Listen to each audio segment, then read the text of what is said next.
Welcome to Odense, the largest city on the Funen Island of Denmark, the city of fairy tales, and the city of Hans Christian Andersen. This is where he was born and spent his childhood, so he's everywhere.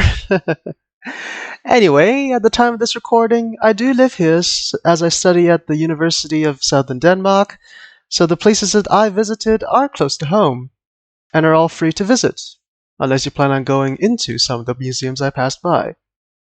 This time, it was me taking my parents on a tour, so let's go!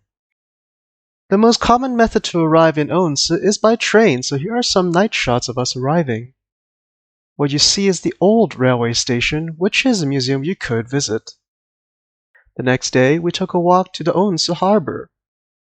On the way there, we got to see some front yards. Wonderful, beautiful front yards. Mother loved it so much she took all these pictures. Once we got near the harbor, there are some modern residential buildings that you may see. Nearby this building is an outdoor pool with free admission. As long as you go during the free swim times, you could check on their website. This image is borrowed from GoBoat Odense, as I forgot to take one myself. Oops. Being that it is an outdoor pool, the water is subject to outdoor temperatures. Last February, a few housemates and I decided to go. The pool was pleasantly freezing. We lasted for a good 20 seconds. Fortunately, there is also a coal-fired sauna nearby. Next to the pool is a partially sunken H.C. Andersen statue. And here are some shots of the water area.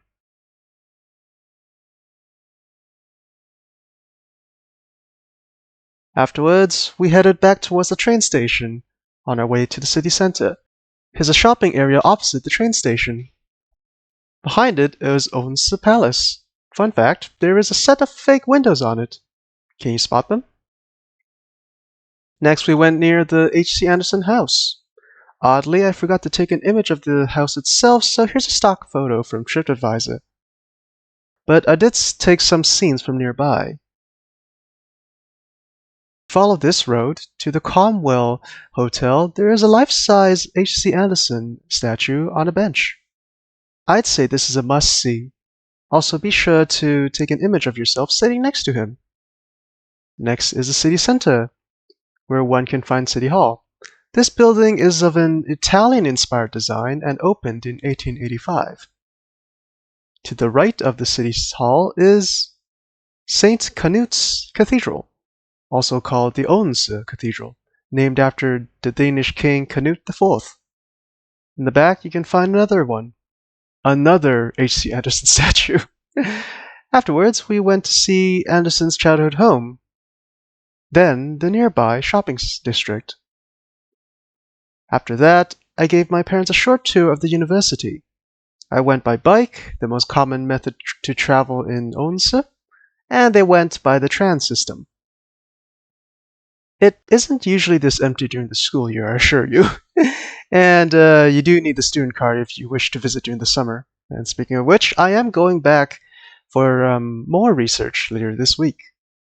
We then returned to the city center to have a stroll in the park behind St. Knuts Cathedral.